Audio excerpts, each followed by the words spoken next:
Hola a todos y bienvenidos a No la he visto, la voy a ver, el podcast que nos sirve como excusa para ver las películas y series que siempre habíamos querido y hasta ahora no habíamos podido. Yo no soy Paula Salamanca, hoy estamos en una configuración que nunca nos había tocado antes y solamente estamos yo y Matthew. Matthew, ¿cómo estás? Hello, qué configuración tan rara. Es más, ¿dónde está la emoción de hola, vimos películas? Estoy sorprendido de realmente que nunca habíamos hecho esto antes. Curiosamente, alguna vez yo sí te había tenido que grabar con Vladimir porque Paula había tenido dificultades esa vez. Pero pues usted tiene un rango más alto que Vladimir a estas alturas en este podcast. Sí, soy el co-host oficial, pero sí, la configuración Santiago Matthew por primera vez en la historia. ¿En el episodio qué? Este es el 99. 99 además. Ah, bueno, muy importante, ¿no? Pues episodio 99, el próximo va a ser especial, que también esperamos contar con la participación de Matthew. Ese Sí, día vamos. quizá haya full team, y literalmente digo full team porque hasta nuestro diseñador de sonido va a estar ese día. Y hay algo que siempre hemos querido hacer con los directores, es que todo se haga linealmente, ¿no? Pero pues como Nolan es Nolan, dijimos como, y porque técnicamente ya habíamos analizado las dos últimas películas de Nolan, fue como, ¿por qué no hacerlo?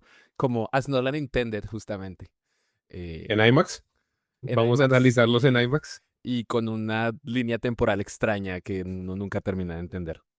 Entonces, bueno, hasta ahora sí veníamos de analizar sus primeras películas, Following y Memento, y aquí ya entramos en una etapa más, podríamos decirle una etapa más Hollywood quizás, o sea, la entrada de Nolan a Hollywood.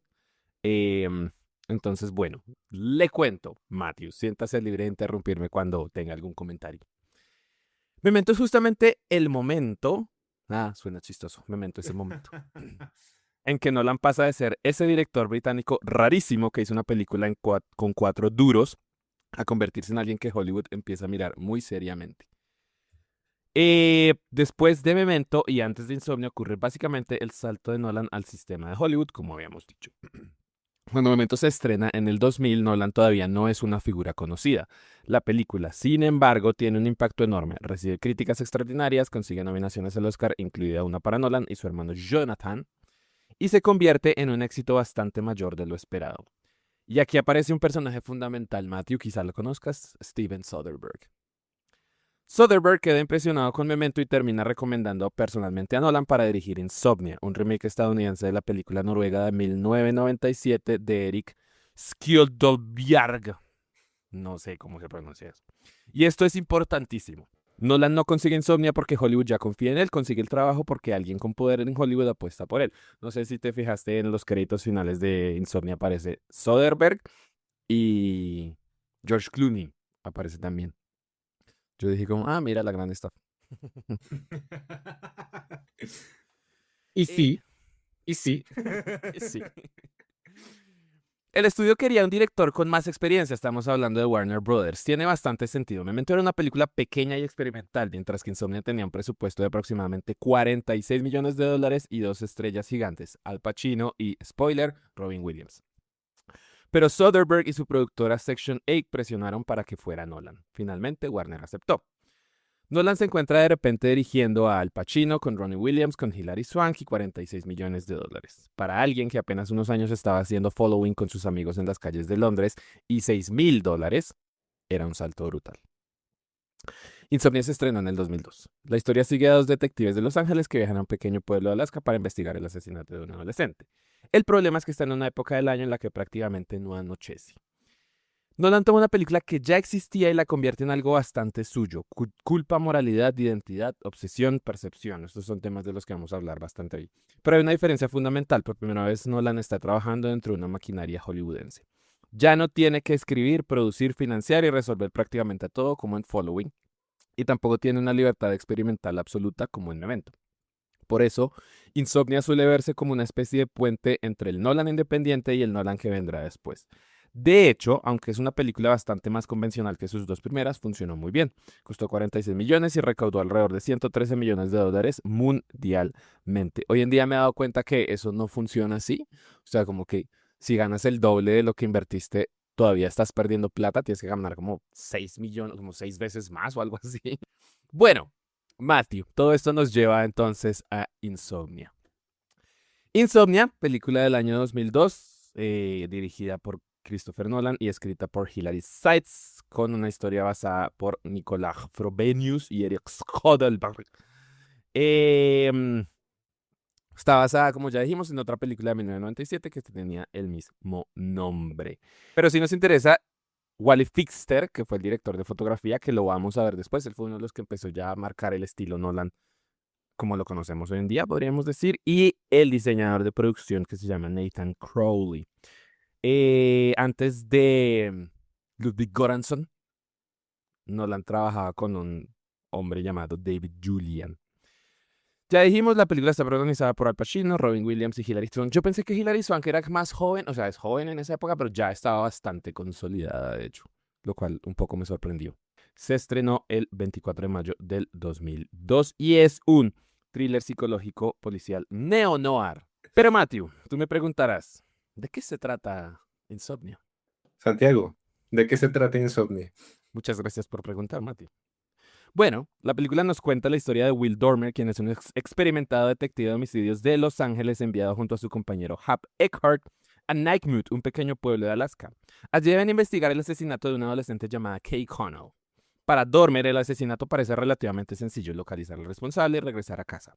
Sin embargo, la investigación pronto comienza a revelar algo mucho más incómodo.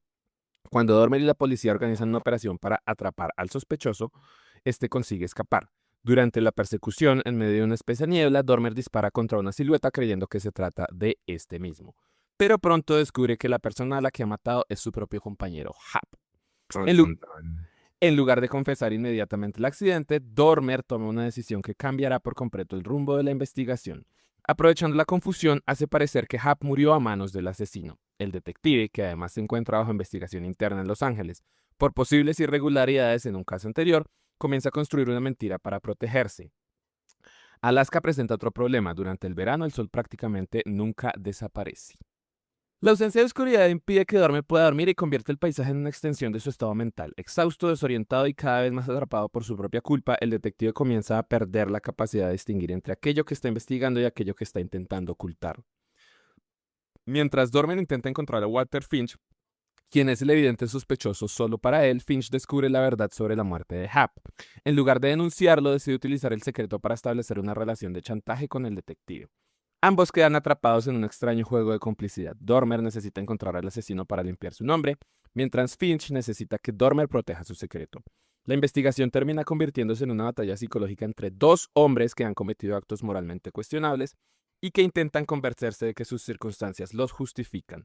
En medio de todo esto está Ellie Burr, una joven detective local que admira el trabajo de Dormer y comienza a investigar por su cuenta. Su presencia representa una amenaza para la mentira que Dormer ha construido, pero también una posible oportunidad de redención. A medida que la noche que nunca llega deteriora físicamente a Dormer, la frontera entre justicia, culpa y supervivencia se vuelve cada vez más difusa. Insomnia termina convirtiendo el paisaje de Alaska en una especie de prisión mental. No hay oscuridad en la que esconderse y tampoco hay forma de escapar de aquello de lo que se es culpable. Habiendo dicho esto, Matthew, quisiera escuchar tus apreciaciones de Insomnia. Esa sinopsis está mucho más divertida que la película. Ok. Pues bueno, acá si algo me caracteriza de hablar en este podcast es que siempre meto como mano a través de mis experiencias interpersonales sobre lo que vemos y no vemos. Y pues, por ejemplo, en el caso de Christopher Nolan, como buen estudiante y egresado de cine, uno dice, no, Nolan es un gran referente de la dirección contemporánea y pues me había visto todas las películas menos esta. Entonces, gracias al podcast tuve la oportunidad de, efectivamente, no la he visto, la fui a ver. Esa es nuestra idea, Matthew, Sí, justamente. sí. Y De hecho, cuando uno ve películas que ya había visto, un poco se siente decepcionado. no, pues depende de la película. Depende de la película, pero es como, sí, ya sí. No, porque ahorita vamos a hablar de mi película. Es que es lo chistoso. Este episodio reúne mi película favorita de Christopher Nolan y la única película que no había visto de Christopher Nolan. Yo sí, y también, más objetivamente, que siento que un poco es la película más Nolan con la película menos Nolan. Hasta ahora, por lo menos. Pues también hay que tener, o sea, en este ejercicio nolanesco de no ver la filmografía en orden, sino pues la última película de Nolan que vi antes de Insomnia fue La Odisea, entonces es como el Nolan más meditativo y nolanesco, Más maduro. con, más maduro con el Nolan que estaba empezando su matrimonio, que eso es una de las cosas que hay que destacar, que ese fue el inicio bueno, Insomnia es el inicio del matrimonio que tuvo Christopher Nolan con la Warner, hasta Ujú. que la Warner en su afán de obtener seguidores en HBO Max, pues la cagó con Nolan y se le fue para Universal. En el caso de Nolan, es que lo chévere de este man es que el tipo siempre ha tenido como su estilo bien marcado. Me acuerdo que en la universidad yo me vi de Following y solo me acuerdo de la sinopsis porque creo que lo leí en Wikipedia, pero conscientemente desde Memento sé que el tipo ha tenido, o sea, que uno puede destriparlo y hacerle como la autopsia de cómo dirige y el man es muy consistente, o sea, lo que se ve es la mejora con, paso a paso conforme van pasando las películas. Aquí la vaina es que yo creo que, y es como para meterme así muy Nolan en otra línea temporal, porque esto va a ser un episodio en el futuro, hablar de Batman. Ujú. Porque para Christopher Nolan, creo que un antes y un después fue El Caballero de la Noche. O sea, ni Sí. siquiera Batman inicia, fue El Caballero de la Noche, pero es ya por temas técnicos que uno sí puede empezar a notar desde El Caballero de la Noche cómo va pegando unos pasos muy agigantados. Y acá pues se nota que en Insomnia es como una película de transición que tiene que Pero acostumbrarse a un sistema hollywoodense porque, uy, fue madre, tiene un montón de fallos. O sea, alguna vez algún youtuber le escuché que lo mejor que le pudo haber pasado a Christopher Nolan como director fue descubrir el formato IMAX, que empezó a implementarlo efectivamente desde El Caballero de la Noche con la secuencia inicial del atraco del Guasón, porque antes era muy, muy simple, o sea, no experimentaba con la cámara, es como muy torpe para poder ubicarla, y acá en Insomnia se le nota mucho, o sea, es como la película trata de ser competente y ya, pero no propone, el montaje es desastroso, pero acá se le nota en el doble, o sea, tiene ujú. como, o sea, si hablamos de estilo, yo aquí uno nota como no, Nolan tiene una fijación con las texturas, tiene una fijación con los colores desaturados, bueno, desde toda la vida, ¿no? También Memento no es que sea una película muy colorida, y The Following menos, que es a blanco y negro, pero acá como que uno dice, oiga, uno sabe por cosas como codificaciones visuales que uno está en una película de Christopher Nolan. Esta fijación con meter planos flashback como de mira, es un trauma. Vamos a hablar, porque esa es otra de Christopher Nolan. Todos sus personajes son hombres blancos, heterosexuales, Trauma. traumados. A excepción de Tenet, que no es un hombre blanco heterosexual, sino es un hombre Correcto. heterosexual. Trauma. Sí, es que, no, y es como, bueno, eso es el estilo de manejar de este man, casi que todas las películas son un pequeño self-insert. Me Sí, sí, sí. atrevería a decir. Y otro elemento que llama mucho la atención es el rol de la mujer, ¿no? Que el rol de la mujer es o está muerta o es una traidora. Y lo más curioso es que su esposa es la productora de que el 80% de sus películas es como, espero que haya tenido Aunque, terapia. aunque no, o sea, con la sinopsis que leyó ahorita estoy como aquí redescubriendo porque también Insomnia es la película que rompe con eso, o sea, la mujer no es la traidora. Un poco, o sea, si lo rebusca un poco, sí, porque ella es la que se le está oponiendo, o sea, él está como jugando su juego y ella es la que está como metiéndosele ahí. Claro, lo que pasa es que las intenciones del personaje son cuestionables de todas maneras. No sabía que esto era un remake de otra película que no era como tan alejada en tiempo la una de la otra. Pero si uno dice, venga, si tengo que sacar como cosas nolanescas, pues se nota como este estudio de personaje a través de su protagonista, que efectivamente son hombres, esa es la otra, bien vestidos. Usted jamás verá un personaje de Nolan mal vestido. Tiene toda la razón. Sí, Sí, es porque cierto. eh, hasta el de Memento, como comenzó, bueno, comenzó estando mal vestido, pero luego, uff, un traje, es como porque tiene que Y estar. que eso no tiene ningún sentido. Yo cuando vi esa es la película fue como, ¿por qué? O sea, As Nolan, as Nolan Nintendo, creo que podríamos darle otro tipo de connotación a esa frase tan bonita. Pero la cosa aquí con el detective, que además es muy raro ver al Pacino trabajar con Christopher Nolan. O sea, uno ujú, entiende, porque incluso acá el compañero del detective es uno de esos actores que eventualmente uno lo vuelve a ver en otra producción de Nolan, Ujú. pero acá Al Pacino y Robin Williams, aunque en el caso de Robin Williams, ahorita diré cosas muy a favor de ese hombre, pero es muy raro ver al Pacino trabajando en una película de Christopher Nolan. Y bueno, volviendo al punto, no sé, o sea, como que es chévere ver que pues Nolan a través de cómo trata a sus personajes, cómo dirige a sus actores, pues es muy fiel a su estilo desde el inicio.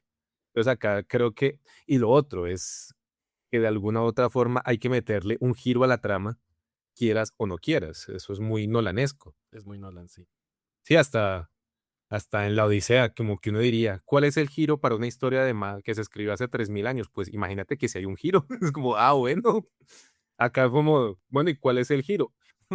La cosa es que acá el giro es porque esa es la otra vaina, que eso es muy nolanesco, que al principio de la película le quiere meter a uno, es como flashbacks de un giro o flashback de algo que va a ser relevante más adelante en la trama, Sí, sí, que sí. acá es como unas manos que están limpiando una tela o están manipulando algo así con agresividad que uno dice, bueno, yo que llevo más de 20 años viendo a Christopher Nolan y no me he visto esta película, este plano cómo va a ser importante más adelante. Y efectivamente es más importante de lo que uno cree, porque el giro realmente es que la película da a entender que el insomnio de este man realmente se da por la culpa que carga.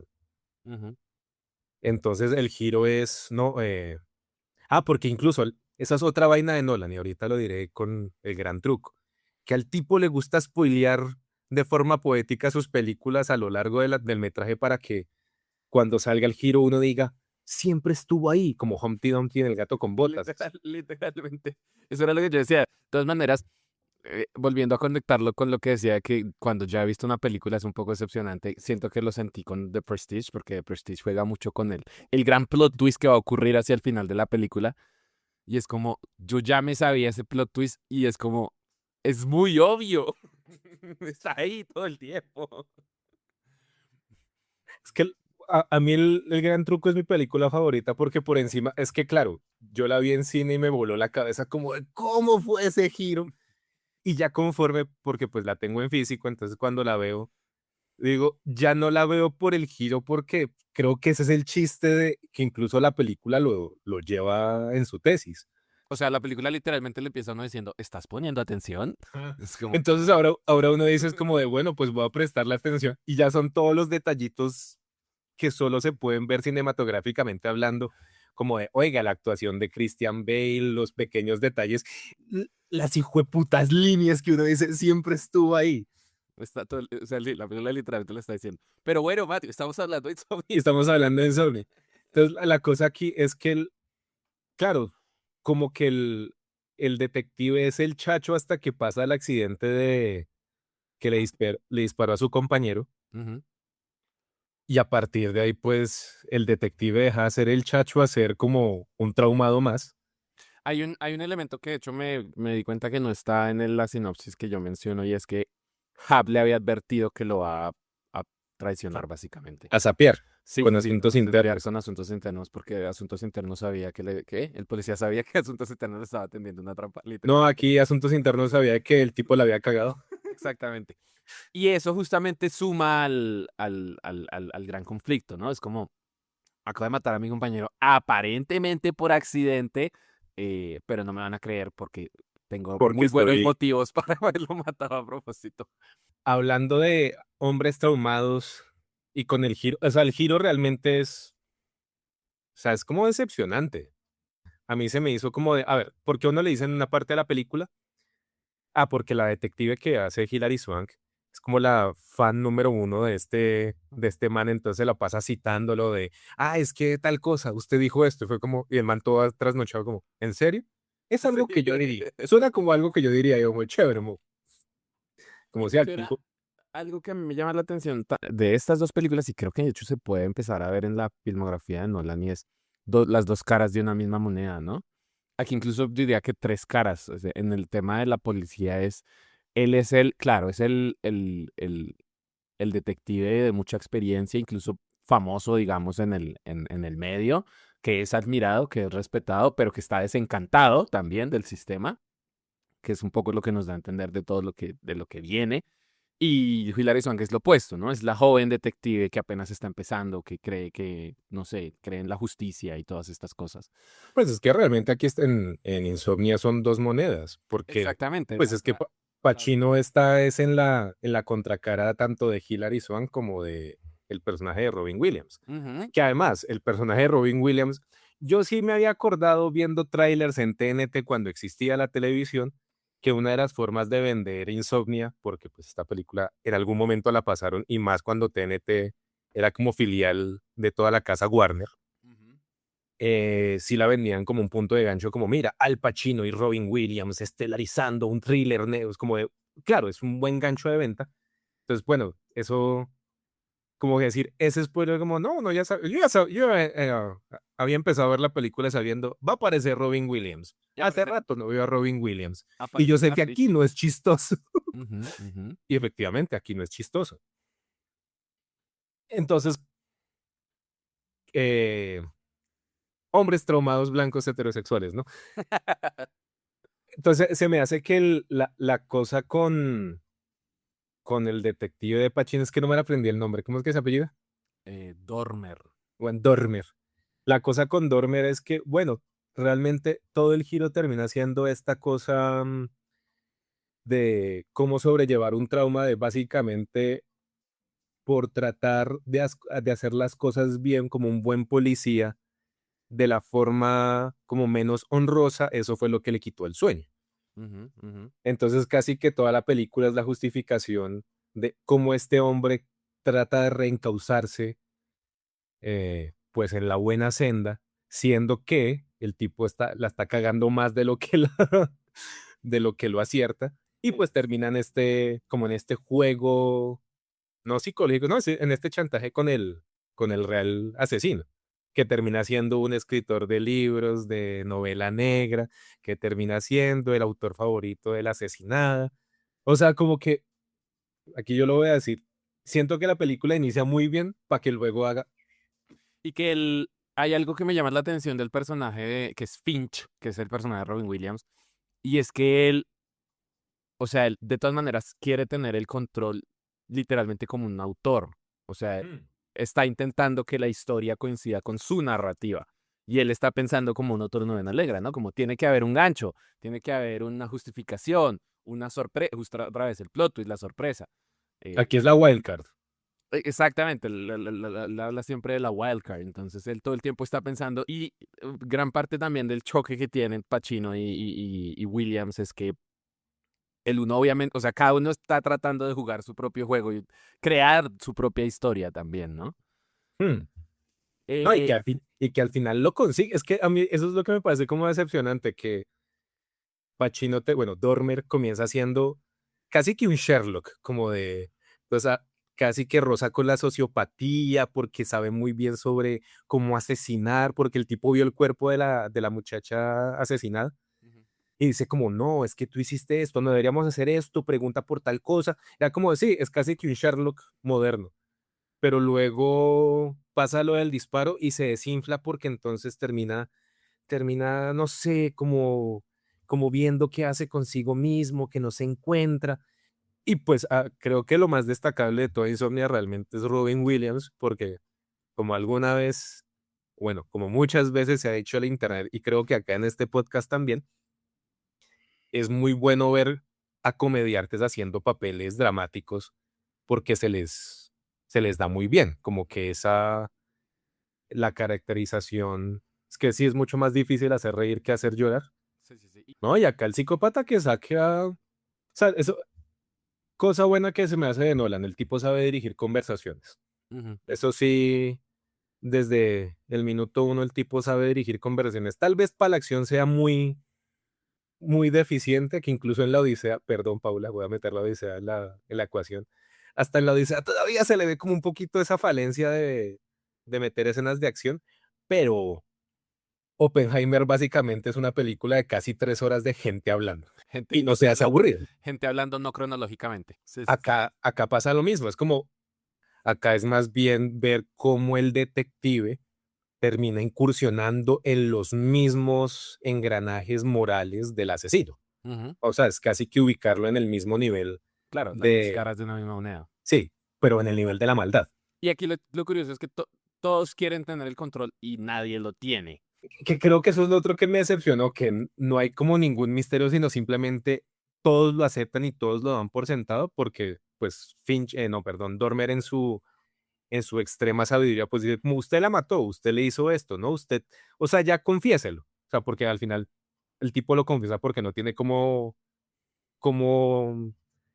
relacionarlo con el homicidio. Y llega este man, es como, sí, es que esta vieja me llamó por una noche y fuimos a nuestro lugar especial.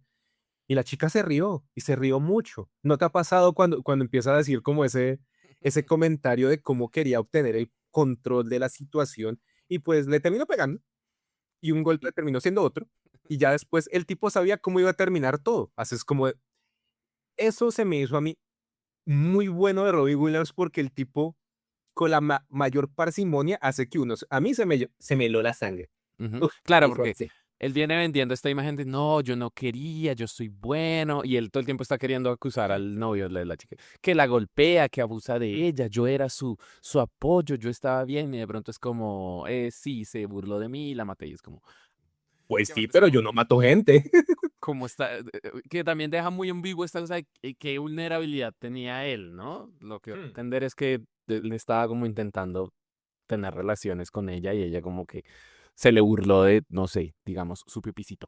Y Son las relaciones de poder, que el tipo realmente lo que quería era tener poder, pero nunca se le dio. Analizando de, oiga, es una cuestión de quién quiere tener el control, nadie lo tiene, todos son unas ñangas, y viene siendo esta película sobre un ensayo hollywoodense sobre la ambigüedad moral de cómo nosotros los humanos podemos cruzar la línea entre el bien y el mal de una forma muy fácil y qué es lo que nos encausa a ser buenos, a ser malos. Que eso es como el gran mensaje super moralista que deja al final de la película. Dormer en el hotel donde se está quedando termina confesándole como a la recepcionista, dueña del hotel, que básicamente la causa. que es la mamá, pues es la ex esposa de Mentiroso, Mentiroso. A mí me costó mucho eso, esas las pasos de Mentiroso, Mentiroso. La cosa es que termina revelando el giro es a través del diálogo, diciendo, pues eso, que básicamente el tipo descubrió, porque además la anécdota sale así de la nada, como, tú sabes cuál es el significado de la maldad, porque alguna vez, y yo es como, bueno, está bien, aquí es donde viene el giro. Em, La explicación. sí, la explicación es que el tipo terminó inculpando al, a un responsable de pederastía. Algo justamente que yo quería decir es que muy Nolan también, es que los personajes de Nolan, los protagonistas de Nolan son de moral dudosa, Hmm. ¿no? Lo vimos en Following, lo vimos en Memento, sí, Sí, en Memento se ve y se ve ahora también en Insomnia, justamente. Y claro, un poco, de hecho creo que lo dicen en algún momento, el fin justifica los medios, es un poco la tesis que él plantea aquí, ¿no? Él está convencidísimo, que eso de todas maneras es éticamente cuestionable también, de que el pederasta es culpable. Y él dice como, no puedo dejar, o sea, tengo que el tipo tiene que ser condenado sí o sí, yo no puedo permitir que él esté libre. no, aparte que lo dice en una frase bien petarda, ¿no? En la de, pues el jurado nunca se había visto envuelto en este tipo de casos. Yo sí. Tocaba ayudarlo un poquito, como de, ok. Y él dice que la evidencia que logran conseguir es completamente circunstancial, entonces eso siempre le quita fuerza y es difícil. Entonces él lo que hace es plantar esa evidencia para poder convencer al jurado. Y es como, él está convencido de que lo que hizo es correcto, pero obviamente utilizó métodos no convencionales. Pero aún así cruzó la línea de lo moralmente correcto. Entonces, como el super policía, super detective que sí es, da a entrever que es más, eso es una frase que le dice Hilary Swank. Como usted dijo que un detective solo pierde el sueño por dos razones. O porque está encontrando el último ladrillo para resolver el caso, o se siente culpable por algo que hizo. Y no es como de, ajá, Nolan, ¿qué me estás O ambas. queriendo decir? Porque claro, esa frase fue antes del giro.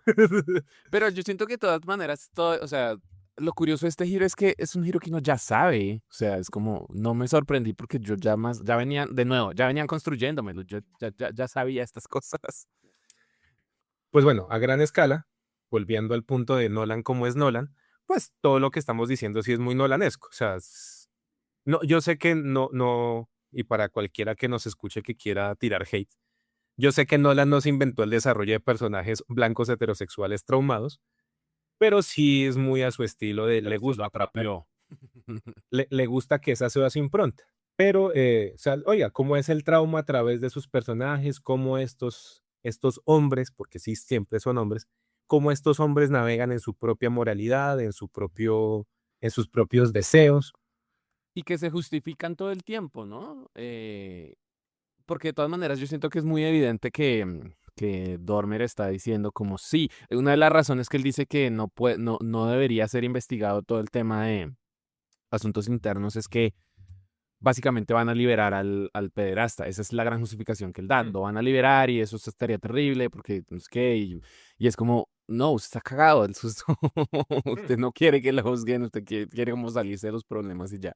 Y se puede conectar perfectamente con Memento, ¿no? Es esta idea de que el tipo tiene todo el tiempo su justificación de que estoy buscando al, al asesino de mi esposa porque tengo que cobrar venganza. Es como, tú solamente quieres una razón. Es como tú ya hace mucho tiempo que lo mataste y ya lo sabes. Bueno, lo sabes entre comillas. Podrías, así como lo anotas, como anotas todo lo que te interesa conservar, podrías anotarlo, pero decides no hacerlo porque necesita una especie de zanahoria de razón para vivir.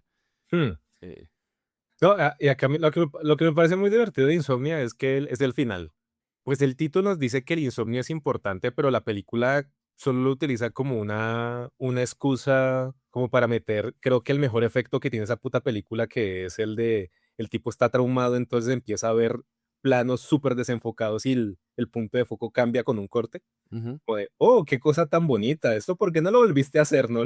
Yo creo que eso es algo que hace muy bien la película y es el desespero de no poder dormir. O sea, yo siento que se siente mucho. Es como, si uno lo ha vivido cuando están esas épocas que es como tengo mucho sueño, pero tengo que trabajar mucho y tengo que madrugar mañana y es como, ah, sí, se siente muy bien. A mí sí me parece una de las cosas que me gusta más de la película es Al Pacino. O sea, Al Pacino lo hace muy bien y yo siento que lo hace muy fácil. O sea, pues es Al Pacino, no Mm. descubrimos nada nuevo, pero es el tipo, pareciera que lo hace como muy de memoria, aunque igual, según lo que leía y eso dice que es muy, obviamente él es muy de la escuela Strasberg, ¿no? Actor Studio, practica mucho y ensaya mucho y es muy de meterse en el personaje, pero al mismo tiempo lo hace como ver muy natural.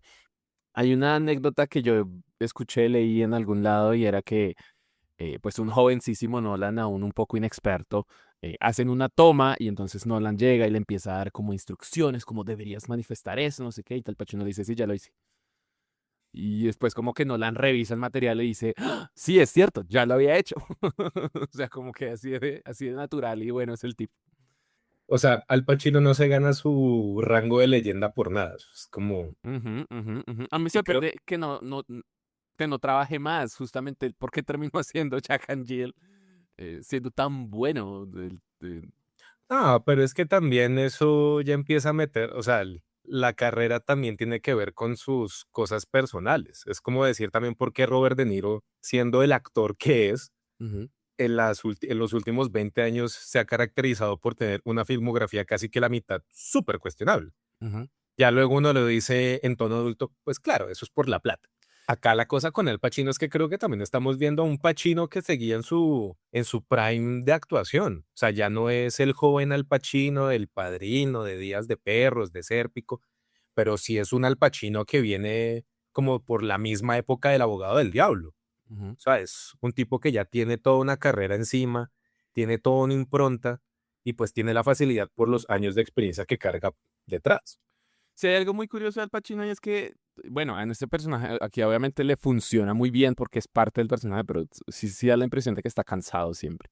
Hmm. O sea, Al Pacino tiene esta energía de estoy cansado, jefe, siempre. Sí, no, y pues sí, está bien construido el personaje, que la historia como que lo desinfle, no es culpa de Al Pacino, es culpa de la historia. Ujú.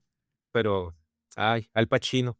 Lástima, las leyendas en algún momento tienen que quemarse o extinguirse o morirse. Bueno, a mí sí me gusta ver la evolución de los directores y creo que aquí es muy curioso. Ya entraremos, de hecho, para mí The Prestige es la entrada directamente a eso. Pues es que no, The Prestige tiene una.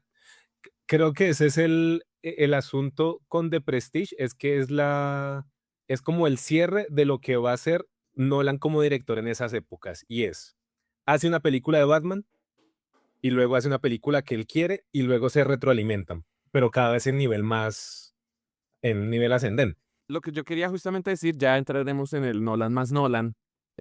Hasta lo que vamos de aquí, primeras 3 películas, se ven como episodios muy claros de una evolución y una transición nolanesca, ¿no? Entonces, venimos de Nolan Following, que es Nolan, obviamente el joven director soñador. Nolan experimental, un poquito más consolidado, pero sigue siendo joven, sigue siendo aquí Nolan. Y hay algo muy particular de Nolan que llama mucho la atención, es que él es muy autor, que llaman, pero al mismo tiempo es un autor que quiere, él sí persigue mucho el sueño americano, que eso es raro en los auteurs, ¿no?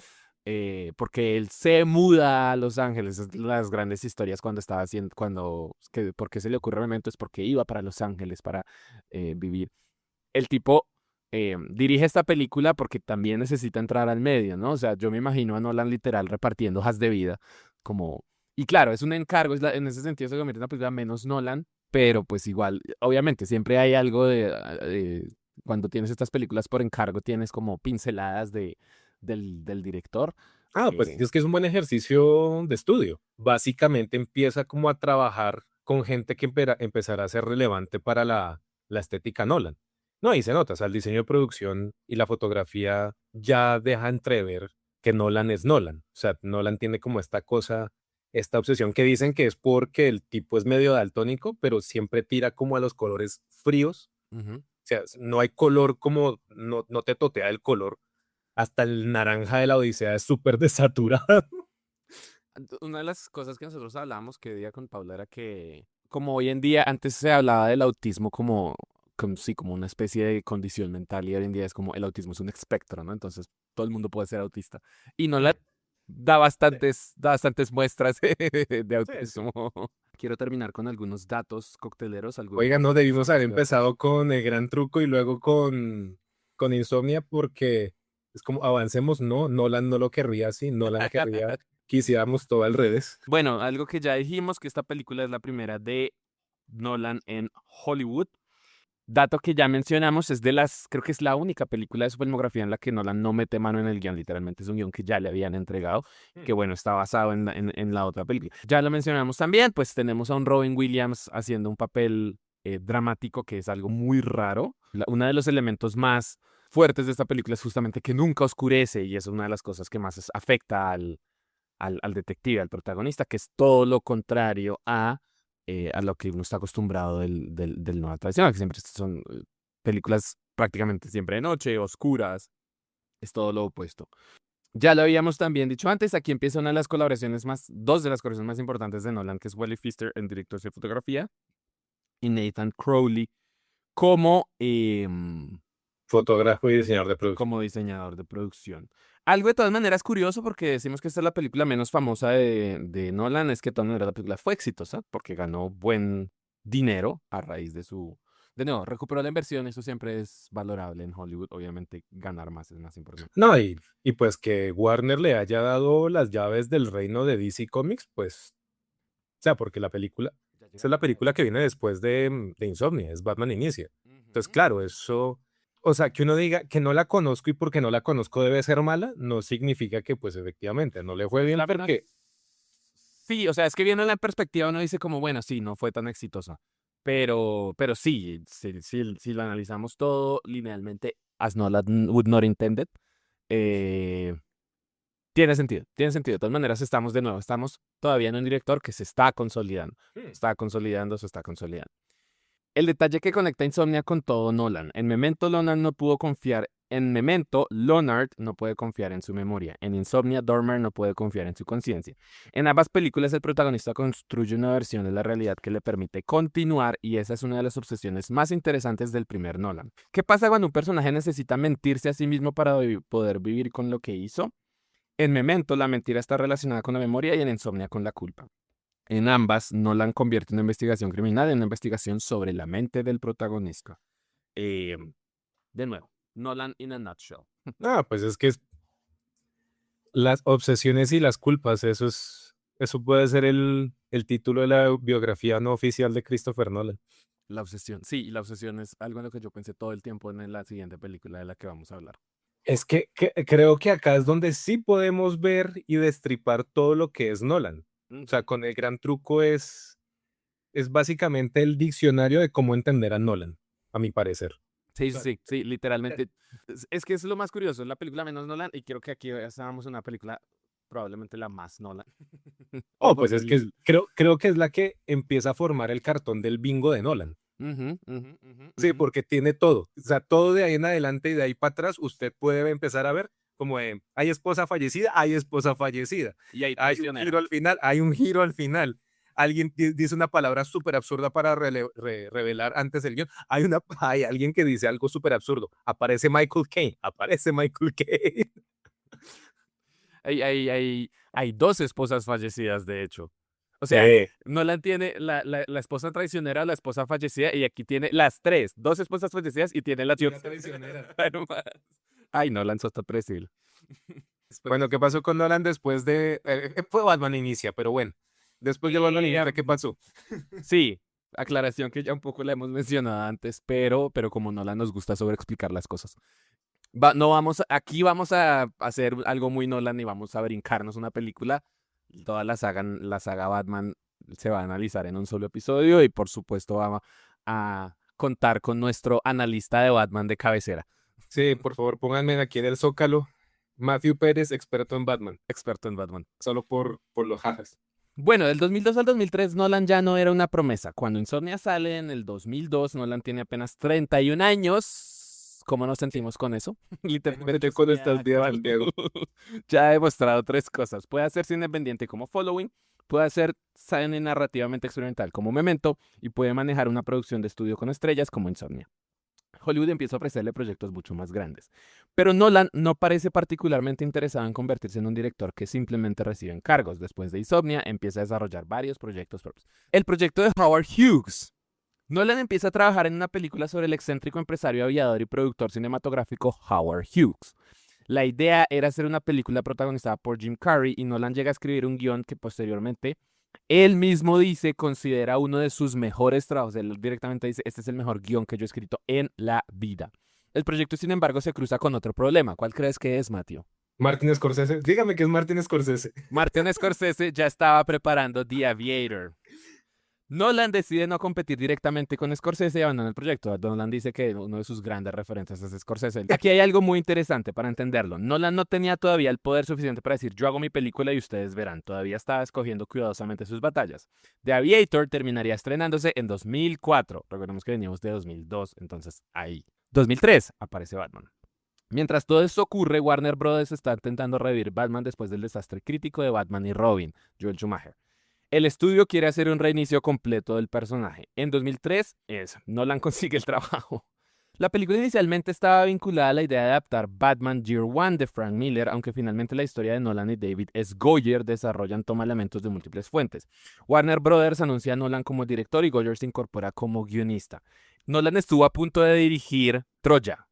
A él le iban a entregar el proyecto de Troya. O sea, casito tenemos el universo cinematográfico de las leyendas De la griegas antigua Grecia dirigidas dirigida por Nolan, literalmente. Wow.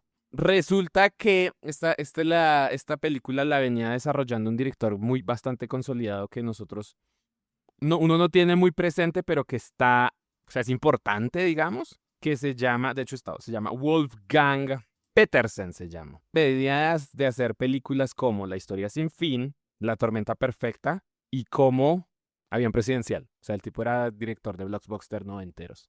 Él había empezado a trabajar con Troya, pero abandona el proyecto porque le ofrecen hacer una primera versión de Batman vs. Superman. Pero entonces en ese momento ese proyecto se cae, entonces él dice, pues yo había estado trabajando en Troya, devuélvame Troya. Nolan, que ya había tomado el proyecto en ese momento, le dicen como, el dueño del proyecto volvió, es como, adiós. Y entonces, para no tirarlo, o sea, para no dejarlo en la calle, digamos, pues ellos igual querían a Nolan, les parecía un tipo querido, le dicen, bueno, haz un reboot de Batman, why not? Y entonces él empieza a trabajar en Batman. Pero como ya dijimos, vamos a omitir toda la parte de Batman. Christopher Nolan empieza a trabajar con su hermano Jonathan Nolan. David S. Goyer desarrolla inicialmente la historia del guión, mientras Christopher y Jonathan trabajan sobre la estructura y el guión final. Esta es la primera vez que ellos trabajan directamente en el guión, ¿no? Porque, de nuevo, Se adaptó. Se adaptó como para no se para adaptó que no entre peleen. comillas, pero lo curioso es que la película sale antes de que el cuento se publique. En el Cosas de viaje. hermanos. Entonces, esta es la primera vez que ellos trabajan directamente los dos en el mismo, digamos, producto, que es el guión en este caso.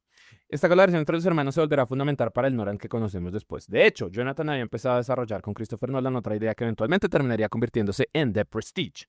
Pero Batman se come todo el tiempo. Nolan ya estaba interesado en hacer The Prestige antes de comenzar Batman. La historia está basada en la novela homónima de Christopher Priest, publicada en 1995. Nolan se había interesado por ella porque tenía exactamente el tipo de elementos que le atraían: obsesión, identidad, secretos, plot twist y estructura narrativa desordenada. En 2003, Nolan ya estaba planeando dirigirla, pero entonces ocurre Batman. Nolan rueda Batman Begins durante 2004, ya que ocurre una transformación brutal. El hombre que había hecho Following con recursos mínimos ahora está trabajando con Christian Bale, Michael Caine, Liam Neeson, Gary Oldman, Morgan Freeman y Cillian Murphy, y un presupuesto enorme. La película se estrena en junio de 2005. Cuando termina Batman Begins, prácticamente se lanza inmediatamente a The Prestige. Para entonces ya tiene suficiente poder como para poder escoger su siguiente película. Aquí cuando ya tenemos o sea, aquí después de justamente, usted ya lo había dicho, Batman Begins consolida finalmente a Nolan y es como ya puedo decir, puedo hacer lo que se me da la gana, de la forma que se me da la gana.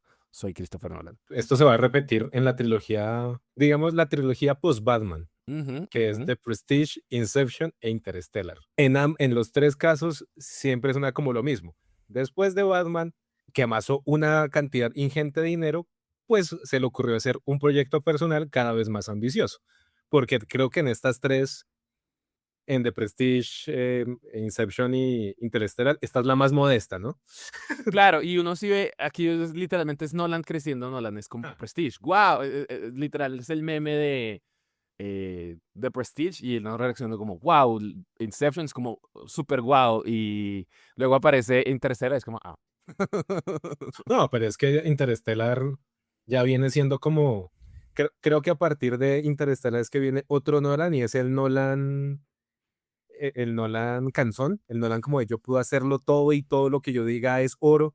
Y Ujú. pues ahí es donde para mi gusto empieza a tener como los patinazos más bailos. Pero Y por- Interstellar tiene algo que es la grieta, siento yo. Aquí todo el mundo decía como wow, este tipo es interesante, este tipo es interesante, este tipo es interesante. Interstellar ya es como los Nolan lovers que son insoportables y la gente que es como, ya, le solté la mano a Nolan. Y entonces odian a los Nolan lovers porque los Nolan lovers son insoportables. No, a mí con Interstellar me pasa algo curioso y es, pues ya ahora que me la paso con gente que no estudio cine, entonces yo soy el ñoño, el mamerto que dice como, sí, sí, ya te oímos y me dejan de hablar.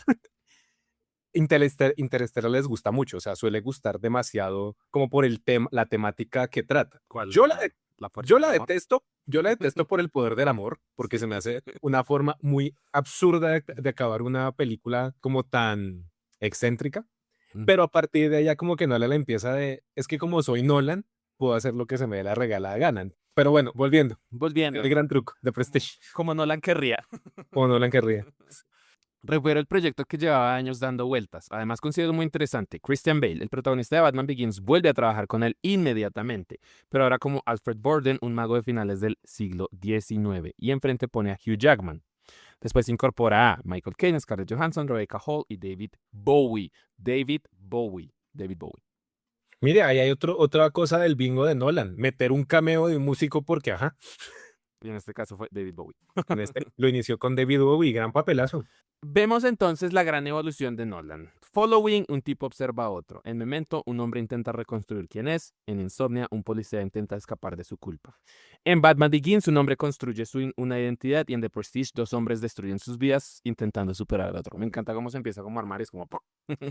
En todos el problema es el mismo, la identidad. ¿Quién eres cuando nadie te está mirando? ¿Quién eres cuando has perdido la memoria? ¿Quién eres cuando te has hecho algo terrible? ¿Y quién eres cuando te conviertes en un símbolo? ¿Y cuánto estás dispuesto para sacrificar para convertirte en otra persona? El gran resumen de esta película. Santiago, dime, ¿de qué trata el gran truco? The Prestige. The Prestige es una película del año 2006 dirigida por Christopher Nolan y escrita por Christopher Nolan y su hermanito Jonathan Nolan. Está basada por The Prestige, que es una novela de Christopher Priest, porque siempre todos los nombres se parecen. Producida por Christopher Nolan, Aaron Ryder y de nuevo Emma Thomas, que ya debería empezar a preocuparse por la relación que tiene Nolan con las mujeres. De nuevo, fotografía de Wally Pfister, montaje de Lee Smith y diseño de producción de Nathan Crowley. Again, música de David Julian. Protagonizada por Hugh Jackman, Christian Bale, Michael Caine, Scarlett Johansson, Rebecca Hall y David Bowie. Y alguien que de hecho tiene un personaje secundario, pero a mí me encanta, yo de hecho ni me acordaba que estaba, que es Andy Serkis. No olvidemos a Andy Serkis, gran tipo Andy Serkis. A finales del siglo XIX, Robert Angier y Alfred Borden son dos jóvenes ilusionistas que trabajan como asistentes de un veterano mago en Londres. Ambos comparten una pasión absoluta por la magia, pero sus personalidades son radicalmente distintas. Angier es carismático, disciplinado y preocupado por el espectáculo. Borden es más intuitivo, obsesivo y dispuesto a experimentar con métodos poco convencionales. Una noche durante un truco particularmente peligroso, una decisión de Borden provoca un accidente que termina con la muerte de Julia, la esposa de Angier. Desde ese momento, la relación entre ambos se transforma en una rivalidad que rápidamente supera cualquier diferencia profesional. Lo que comienza como una competencia entre los magos se convierte en una guerra personal. Angier y Borden empiezan a sabotearse mutuamente sus espectáculos, robarse secretos y destruir sus respectivas carreras. Cada uno quiere descubrir cómo funciona el truco del otro. Pero sobre todo quieren demostrar quién es el mejor ilusionista. La obsesión, alcanza un nuevo nivel cuando Borden presenta un número aparentemente imposible, el hombre transportado, en el que desaparece de un lado del escenario y aparece instantáneamente en el otro. Angier queda convencido de que Borden ha descubierto algo que él no comprende. Decide entonces crear su propia versión del truco, pero necesita encontrar una manera de superar a su rival. En su búsqueda, llega hasta Nikola Tesla, el famoso inventor serbio-estadounidense, quien está desarrollando experimentos relacionados con la electricidad y la transmisión de materia. Angier le pide que construya una máquina capaz de realizar algo aparentemente imposible. Mientras tanto, la vida de ambos hombres comienza a desmoronarse. La rivalidad afecta a sus matrimonios, sus amistades y sus propias identidades. Cada uno está dispuesto a sacrificar prácticamente cualquier cosa para descubrir el secreto del otro. La película presenta esta guerra mediante la estructura fragmentada, saltando constantemente entre distintos momentos de la historia. Los diarios de Angier y Borden revelan información aparentemente contradictoria y convierten al espectador en otro participante del juego. Igual que un público de magia debe intentar descubrir qué está ocurriendo realmente. La obsesión, termina llevando a ambos hombres a un punto sin retorno. El deseo de conseguir el truco perfecto deja de ser una cuestión artística y se convierte en una cuestión de supervivencia. Al final, The Prestige revela que el verdadero secreto de un gran truco no está solamente en cómo funciona, sino en qué se está dispuesto a sacrificar, qué está dispuesto a sacrificar el ilusionista para hacerlo posible. La obsesión. Obsesión. Deberíamos haber grabado esto más tarde para hacer un juego de tomar de cada vez que alguien dice la palabra obsesión. Sí. Referente a Nolan, tomáramos un shot. Terminaríamos hinchos, pero sería muy divertido el juego. Obsesión. Matthew, una pregunta antes de preguntarle su opinión. ¿Usted se leyó la novela? Yo sé que usted es un hombre que le gusta leer las novelas de las películas. No sabía que esto estaba basado en un libro hasta hoy. Bueno, en el futuro tendremos a un Matthew que sí se leyó la novela y seguramente lo habremos contado antes as Nolan intended. Pues Nolan. Bueno, Matthew, te escucho. Yo amo esta hijo de puta película. O sea, para que me la repita. Además es muy chistoso porque mis películas favoritas de Nolan, uno, no está Batman. Dos, la otra que me gusta un montón es la que más odia a la gente, que es Tenet. Porque me parece que La gente no odia a Tenet, Matthew, simplemente no la entiende. la cosa, bueno, con The Prestige me gustó un montón porque también habla como un poquito sobre el cine, sobre el hecho de hacer películas, El engaño. o sea, el guión básicamente es hablar de cómo es la producción de contar historias. Ujú. Así como Inception podemos referenciar de cómo es hacer una película dentro de una película. Y en el caso del Gran Truco, pues hacen como toda la comparación en este mundo de magos, el cómo un truco tiene tres fases, como es la preparación, el giro y pues en inglés le pusieron The Prestige, que es como de La revelación. la revelación que hace que porque uno como espectador quiere ser engañado. Ujú. Entonces, bajo esa premisa, pues termina pasando eso, que uno está viendo como la historia de dos magos, pero la gran revelación es que el giro uno no se lo esperaba, pero sí se lo habían planteado. O sea, la propia película funciona como un truco de magia que habla dentro de la película. Claro, te presentan algo normal al principio, que es como el planteamiento de Tormente, el nudo, ¿no? La trama que, de nuevo, thriller, ¿no? Creo que hasta ahora es hasta ahora y siempre, el estilo favorito, el género favorito de Nolan, que es como, claro, todo el tiempo estoy tratando de descubrir el secreto, ¿no? Como espectador, estoy tratando de encontrar respuestas. Y si al final la revelación justamente es como lo que yo, o sea, no me lo esperaba, no lo vi venir, pero siempre estuvo ahí. Entonces, como el público del Un Acto de Magia va a decir como, sí, Jay, wow, eres el mejor. Y sobre todo de cómo utilizando esa estructura del The Prestige pasa lo que pasa dentro de la película, porque también llevado como un tema, si empezamos a hablar de la película como en cosas lógicas, la película se va a la mierda. Sí, me va la mierda. Bueno, la cosa, ay, digámosle de una vez, es una película que tiene 20 años, sí, 20 años, 2006, feliz aniversario de Prestige. Entonces, toda la problemática es, ¿qué mago la tiene más larga? ¿Qué mago Literalmente. la tiene más grande? Literalmente.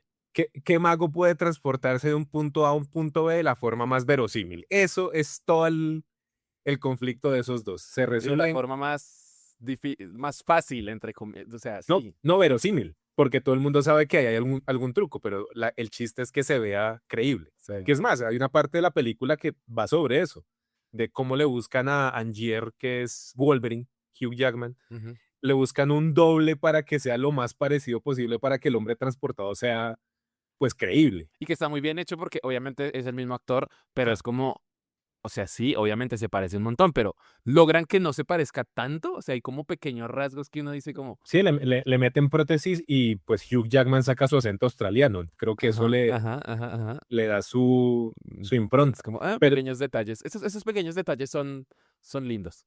pero lo chistoso es que toda la trama se termina consolidando en, bueno, pues que comienza en el futuro o al final de la historia. Termina Borden yendo a ver este gran truco revelación de Ultimate hombre transportado porque ese ha sido como el truco que los ha enemistado durante toda la vida. Y pues el tipo de sapo termina siendo inculpado del asesinato Metido en de un Angier. problema. Sí, sí, sí, sí. Y y por eso es que empezamos a ver como toda la historia, qué fue lo que pasó con estos dos magos, porque pues todo el mundo sabe que se odian, pero uno no. Y es a través, como dice la sinopsis, a través de los diarios de ambos magos, porque es muy chistoso, porque es el flashback dentro de un flashback, porque Christian Bale está leyendo el diario de Hugh Jackman y en el diario de Hugh Jackman está diciendo que está leyendo el diario de Christian Bale. Sí, que eso también es muy Nolan, ¿no?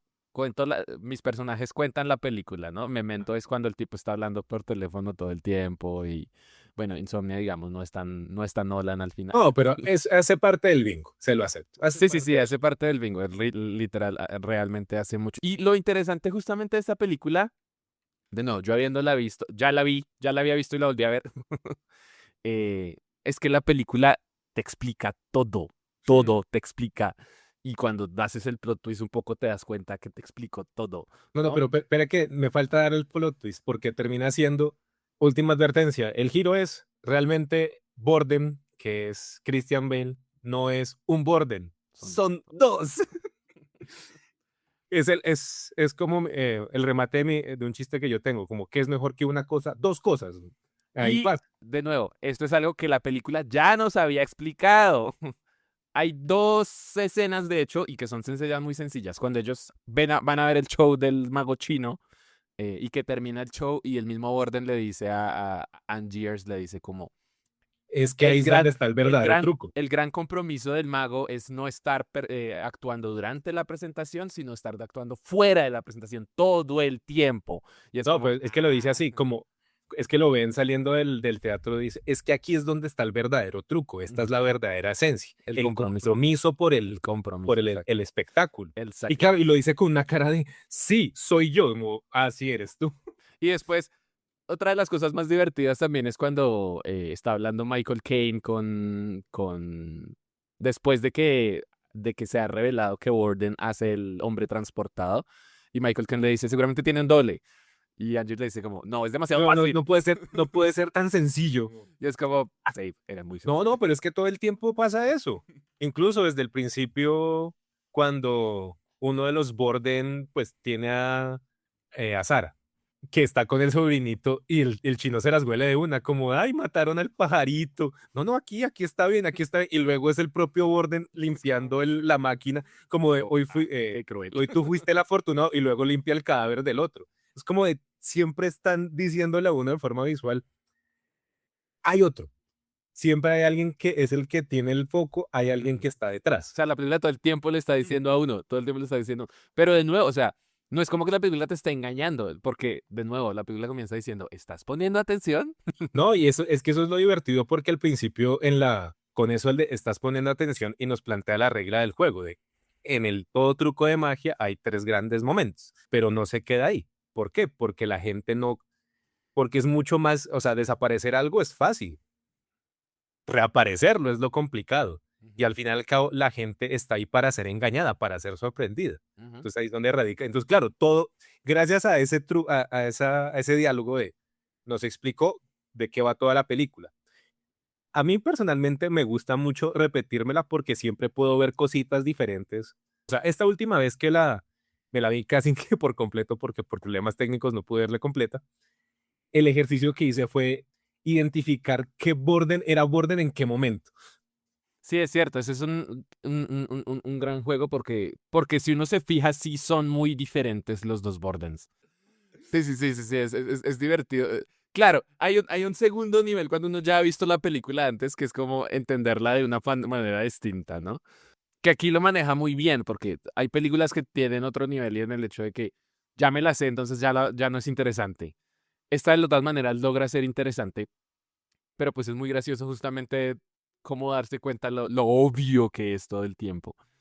No, y es que está lo divertido porque es una película tan bien hecha que no pierde el valor una vez sabiendo el giro. Ujú. Acá la cosa, y que yo le valoro mucho, pues a todos los actores, es que actúan tan bien que uno puede ver cómo es, o sea, Christian Bale dando esas diferencias de tono, esas diferencias de actuación para realmente diferenciar a ambos hermanos.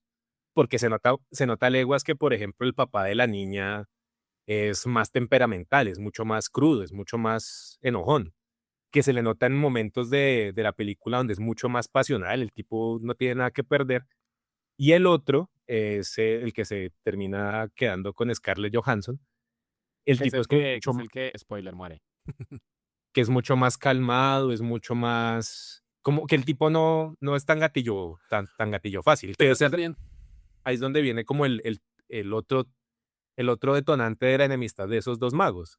Y es porque el Borden loco es el que termina generando que la esposa se le muriese a Angier. Y que es el que realmente, o sea, yo también de todas maneras, o sea, tiene que haber uno que esté más obsesionado con la magia. Hay una obsesión compartida porque los dos deciden comprometerse, ¿no? El sacrificio a tener media vida. No es tener una vida doble, sino literalmente tener media vida todo el tiempo. Y pues que uno es el que termina pagando, ¿no? El que es como, bueno, yo pago porque yo soy el que estoy más comprometido con esto. Tú eres libre, le dice también, ¿no?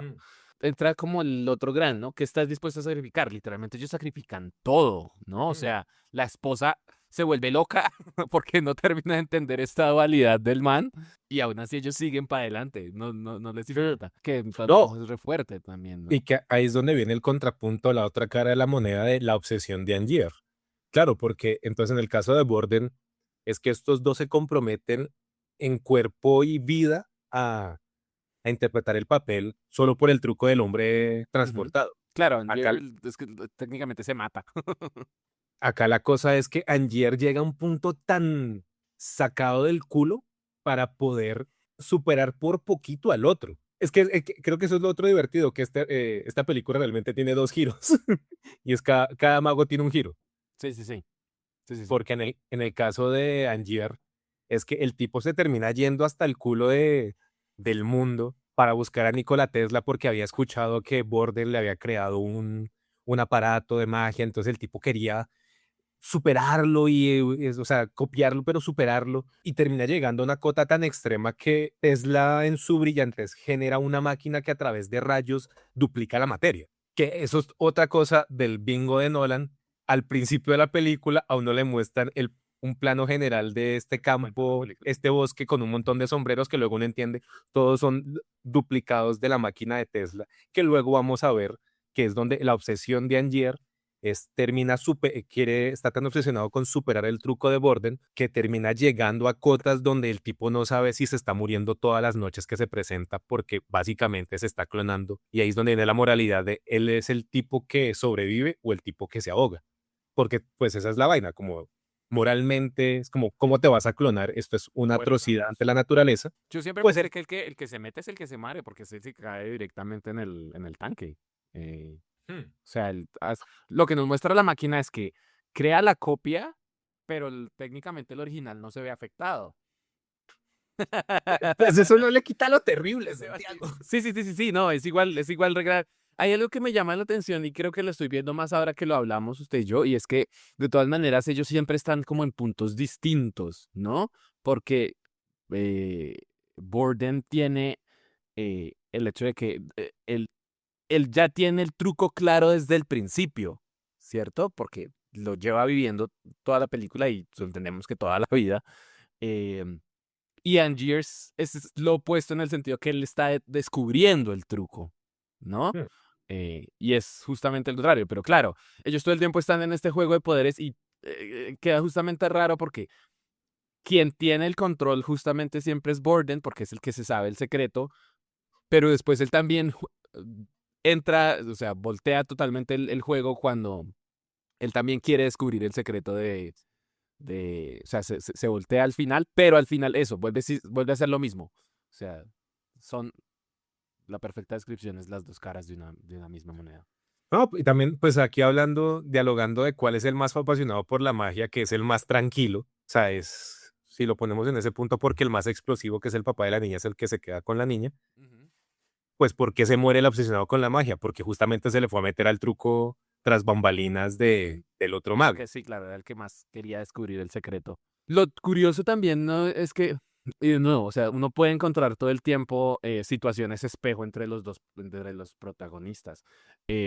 Angiers ya había perdido todo, ¿no? Porque él pierde a su esposa.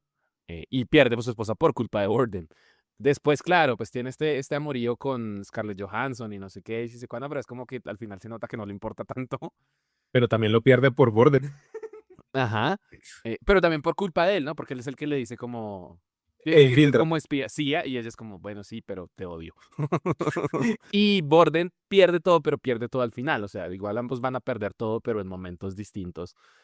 Claro, después es el otro lado. Que de todas maneras también se da a entender que, y eso es algo que a mí un poco me quedó faltando, que Angier se convierte en este otro personaje, que es Lord, no sé qué cosa, que es el que está comprando los experimentos al final. Y es como, claro, él en algún momento, porque la gran obsesión de él es realmente el aplauso, ¿no? Es como quién recibe los aplausos. El hecho de que él haya decidido no tomar ese aplauso final, digamos, cuando Warden descubre, cuando es acusado, digamos, en toda la confusión de que cree que él muere, eh, que también nos habla mucho de la personalidad de Warden. Es como, se odian, pero es como, bueno, sí, estoy jugando contigo, básicamente, y al final eso le sale mal, pero él no quiere que este tipo se muera. O sea, a mí sí me falta un poco cuál es el giro final de Angiers cuando él decide no salir, ¿no? ¿Qué pasa ahí y cómo se transforma? Porque también él dice como, son 100 funciones, al final no nos dicen cuántas hacer de últimas, pero como que el man dice como, ok, ya, solté. Bueno, la segunda vez que la repetí, me surgió la pregunta, todo se desemboca porque el truco sale mal, porque uno no sabe que básicamente se está clonando. Ujú. Y pues justamente la noche donde fue Borden a ver la función es la noche donde pueden inculparlo. No es como muy conveniente que de 100 funciones, el tipo como sabía que Borden iba a ir a eso. Yo lo No, o que... sea, es como esas son cosas le va a perdonar la película solo para que avance. Si le pongo mucha lógica, como que me sale de ver y pues, ¿para qué?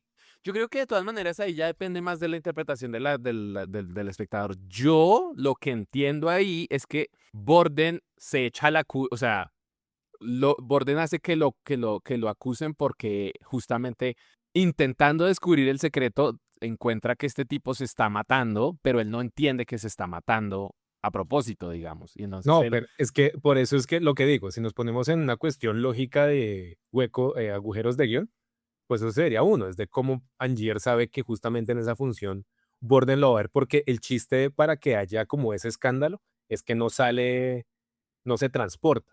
Es un agujero de guión, como, ¿cómo supo? ¿Cómo supo para decir, no, ah, pero ahora no voy a salir? es que ahí es donde yo creo que es justamente Borden, porque gran parte del éxito de este show de Angiers es el secreto, ¿no? El hecho de que Mm, tenga tramoyistas ciegos, de que no le permitan ni siquiera al personaje de Michael Caine que sea parte de la logística, sino le dice, te digo que estés afuera, no quiero que veas nada.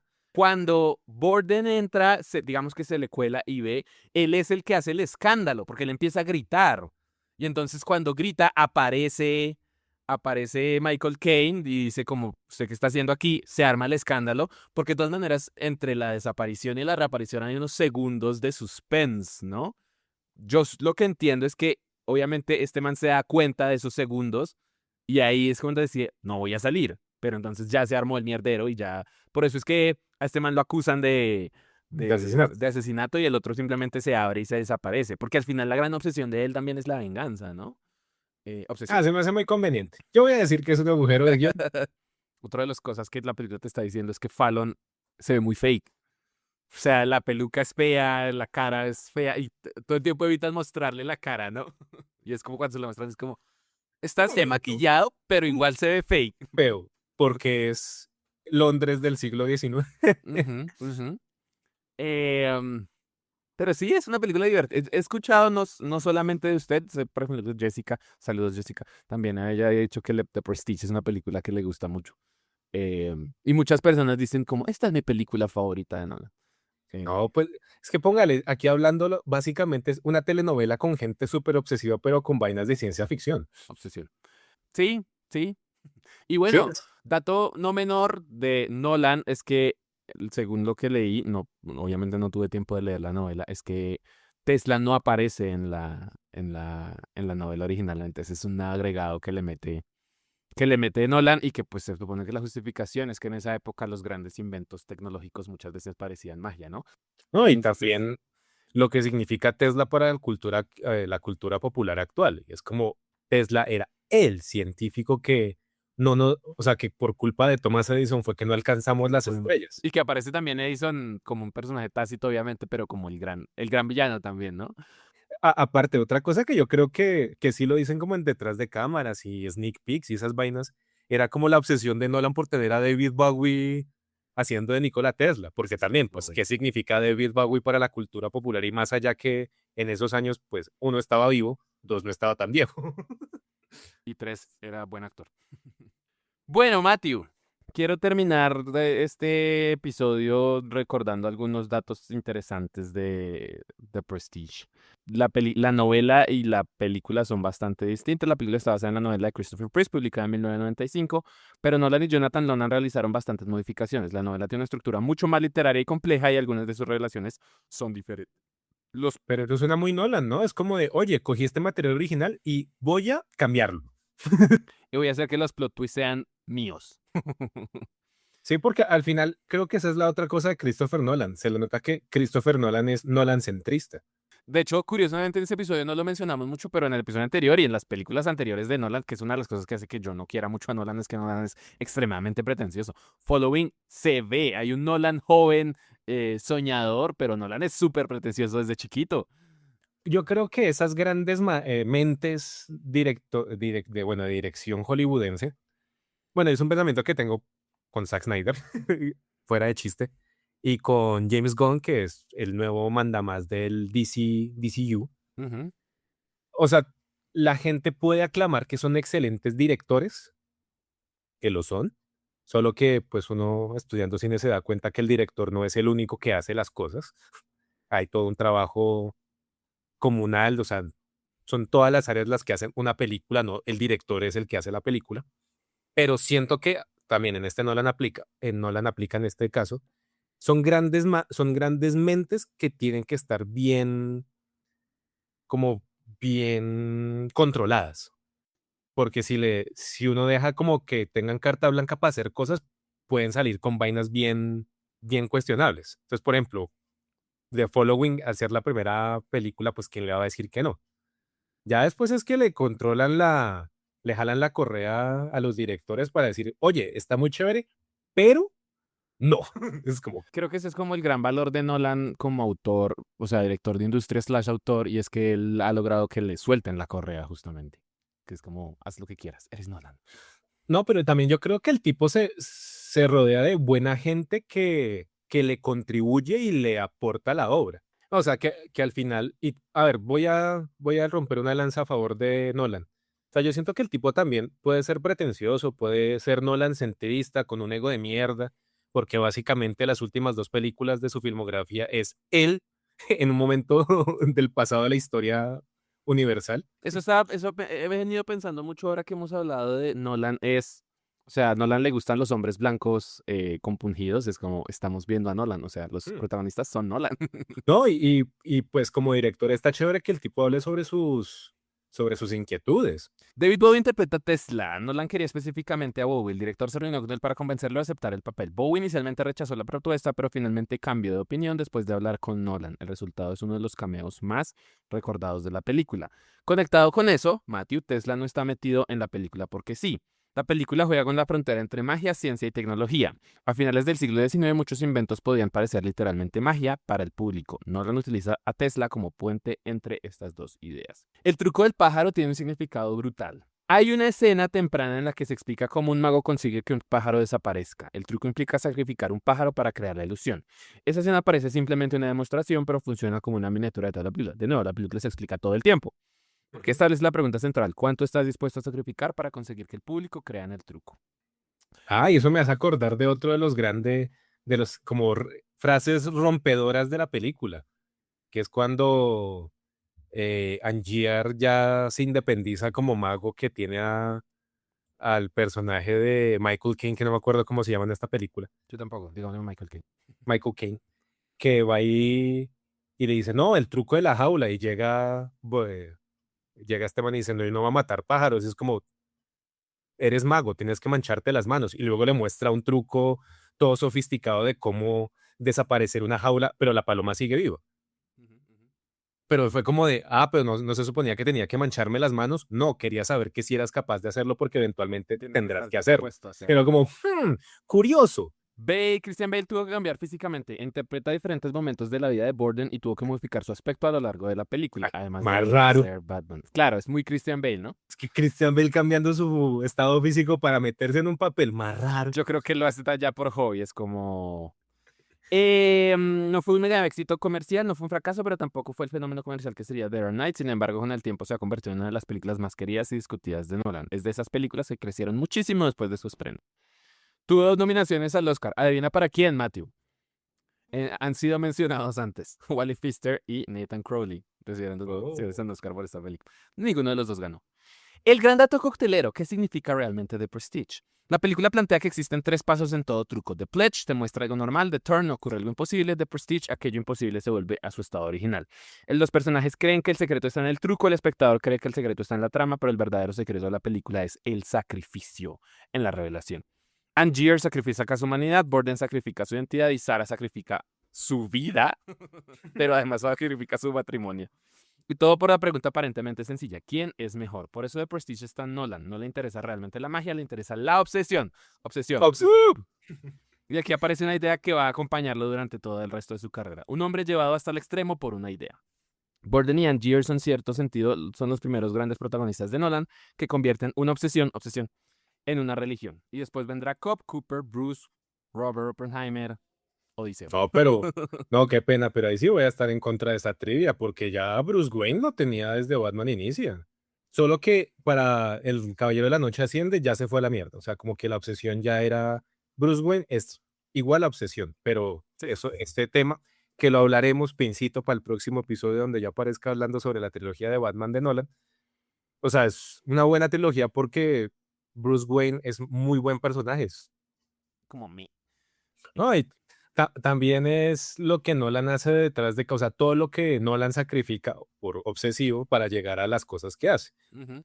O sea, es como, creo que también eso hace parte del espectáculo de ser Nolan, como de, claro, la historia pasa como como a un término secundario, porque sí, todas las historias de Nolan, si uno las analiza coherentemente, son en su mayoría tontas. O sea, no tienen como la gran, que uno diga, oh, es profundo. Pues no, realmente se pueden resumir de la forma más tontarrona posible. Ahí me remito a las que menos me gustan de Nolan, que es Interstellar y Dunkerque. Las historias son súper enrevesadas, pero cuando las organizas como, es tonto. Sí, sí, que es un poco el juego que hemos hecho hoy, ¿no? Esta gran cosa de los dos magos que se enfrentan y sus secretos es como obsesión. No, La película es la obsesión. no es como qué mago logra hacer más verosímil un truco. Esa es como la gran premisa. ¿Quién la tiene La, más grande? la cosa es que después ya Nolan empieza como con este juego de qué es lo que hace Nolan en su locura para llegar a ser lo que se muestra en el cine. Por ejemplo, en Tenet es muy chistoso porque hay una escena donde literalmente explotan un Boeing 787 porque, en palabras de Nolan, salía más barato que hacerlo en CGI. Y fue como de, oiga, y uno ve la película en esa conciencia de este realmente es un tipo que explotó un avión comercial gigante para que la escena se viese así. Entonces luego es que empiezan como con toda la leyenda de Christopher Nolan. Entonces, ¿qué fue lo que hizo para hacer lo que hizo? Yo creo que ¿Me fue estás, aparte, me estás diciendo que Christopher Nolan es el Tom Cruise de los directores, Matthew? sí, básicamente, porque también parte de su leyenda es ver qué es lo que hace detrás de cámaras para hacer las locuras que hace. Es como de, oh, que como fue en Batman El Caballero de la Noche, el tipo, pues claro, experimentó con IMAX porque descubrió que este formato era muy divertido, porque es físico, es análogo, y solo había como 4 cámaras en el mundo, o 6 cámaras en el mundo, y el tipo va y se tira una en una persecución. Y IMAX lo quiere mucho porque las arreglan y se las vuelven a prestar. Claro, y no, y que para la Odisea, como que todas las cámaras IMAX en el mundo estaban totalmente prestadas a Nolan para la Odisea, entonces uno no podía hacer documentales ni porque quisiera, porque a Nolan intended. Porque, bueno, la justificación es que igual el man les da plata con él. Ah, y pues, oiga, no es por ser indiferentes, pero el tipo sí es un fenómeno, o sea, es un rockstar del cine más mainstream del mundo. Ujú. Porque también, o sea, chévere que es un man que por encima de todo ha defendido la idea de el cine como experiencia de ir a ver en el formato, ir a magnificarse en una pantalla gigante, que por eso fue que terminó rompiendo relaciones con Warner. Sí, porque Porque Warner todo el tiempo quiere ahorrar plata. no, y pues es que en su momento pues pasaron Tenet en HBO Max lo más pronto posible y es como, oiga, el tipo está defendiendo el formato, termina sus relaciones comerciales con Warner Brothers y lo siguiente que hace es callar la jeta a todo el hijo de puta mundo que está diciendo, el cine está muerto porque la pandemia lo mató y terminó participando en el Barbieheimer sin querer queriendo. Y la gran, como, el gran comentario que logra sacar este tipo al final es chévere porque al final triunfó el cine porque hizo que las salas volvieran a estar llenas después de la pandemia. Y sí, y con la Odisea pasó lo mismo. Es como estamos pasando, no lo mismo, pero algo similar, de cómo una película extremadamente comercial se encuentra en la misma temporalidad en las salas con una película de Nolan. Que no voy a decir es arte, no, es comercial, pero de Nolan. Y como Spider-Man y la Odisea están arrasando en taquillas, como chévere, porque al fin y al cabo, pues personalmente, que a mí me gusta la actividad de ir a cine, pues es bonito, No, porque y yo le doy la razón porque yo siento que ya entramos en esa época de, antes era como el internet de un sitio, era un sitio para escapar de la realidad y ahora la realidad es un sitio para escapar del internet. mm, entonces, claro, como un hombre que ya voy 40 visitas en el año, o sea, eso me enorgullece decirlo aquí en pregrabado, pero como el ejercicio de ir al cine, es bonito ver que la gente se interese por el cine, o sea, si yo fuese un director que hiciera películas, pues ese sería el sueño, ¿no? Como que, o sea, yo hago cine para que la gente vaya y la vea. Por ahora, Matthew, muchas gracias por haber venido. Gracias por invitarme. El Eh, episodio 99. Al episodio 99, al casi 100. Quiero recordarles que la próxima semana no va a haber episodio el jueves, pero vamos a tener fantástico episodio número 100, que si no estoy mal en este momento ya tenemos fecha. Es el sábado 22 de agosto a las 4:30 p.m. Colombia, con la presencia de Full Team. Va a ser un episodio especial, ojalá lo puedan ver en vivo para que participen y estén todos activos y vamos a jugar. ¿Estás listo para jugar, Matthew? Sí, supongo. Yo estoy seguro que a usted le va a ir bien en estos juegos. Ahorita mínimo soy el que peor le va porque terminan preguntando cosas sobre Tarkovsky. Como, uff. Bueno, nada, muchas gracias. Recuerden que nos pueden seguir en No la he visto, la voy a ver aquí en YouTube. En Spotify también estamos como No la he visto, la voy a ver. En Instagram es No la he visto, raya al piso. Y también tengo una novedad que, por cierto, no la había puesto. Ya tenemos TikTok. Síganos en TikTok, en donde estamos poniendo todo también, todos los shorts, todos los reels. Ahora son TikToks. Para que vengan y nos conozcan y las nuevas generaciones también sepan qué es esto. Oiga, pero aquí para la próxima, entonces sí, ya tenemos TikTok, necesitamos en la mitad, necesitamos un gameplay de Surfers Up. Sí, tenemos que tener un montón de estimulaciones para que los Claro. no se desconcentren. Gracias por todo, Matthew. Gracias, Santiago. Feliz. Nos vemos para la próxima. Episodio 100.